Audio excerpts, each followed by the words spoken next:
నాకు ఇష్టమైన నటుడు ఎస్వి రంగారావు. ఎస్వి రంగారావు గారి గురించి చెప్పాలంటే ఆయన డిక్షన్ ఎంత ఫాస్ట్గా స్పీడ్గా మాట్లాడతారో అంత వేగంలో అంత అద్భుతమైన క్లారిటీ.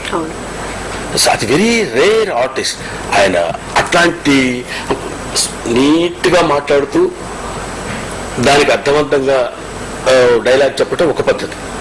ఎస్వి రంగారావు గారు మాట్లాడుతున్నప్పుడు ఎందుకు ఈయనంత how he is very near to the public అని నాకు అనిపించేది. మనం ఎలా మాట్లాడుకుంటాం అలాగే మాట్లాడతారు. అది పౌరాణిక భాషలో మాట్లాడతారు ఆయన. మైథాలజికల్ క్యారెక్టర్స్ చేసినప్పుడు ఇప్పుడు ఫర్ ఎగ్జాంపుల్ ఒకటి చెప్తా. ఎస్వి రంగారావు గారు పాండవ వనవాసంలో ఆయన డైలాగ్ చెప్తాడు.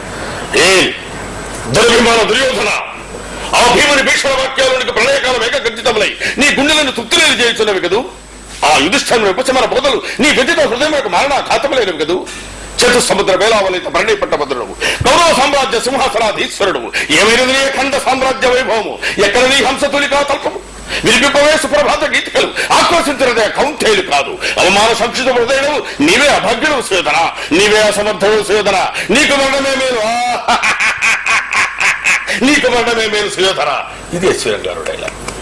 సో ఆయన అంతటి నటు ఎట్లా అయ్యాడు, ఎందుకు ఇంత గొప్పవాడయ్యాడంటే ఇదిగో ఇందాక నేను చెప్పిందే ఏ భాషలు ఏం మరణి ఇంచే సర్వాలంకార భూషితైన నిన్ను చూచిన నా మనసు ఊగి తూగి నీ ముందు మోకరిల్లా మాలిని, తప్పు లేదే మాలిని, ఐదుగురు భర్తలకు భార్యను దానవు, ఆరవాడిగా నన్ను అంగీకరించలేవా, ఆనందపరచలేవా మాలిని రా అంటున్నప్పుడు ఒక కీచకుడిగా ఒక దుర్యోధనుడిగా ఆయన చెప్తున్నటువంటి ఇది ఒక అద్భుతమైనటువంటి డిక్షన్ వాడు ప్రాక్టీస్ చేసి చెప్పినట్టు.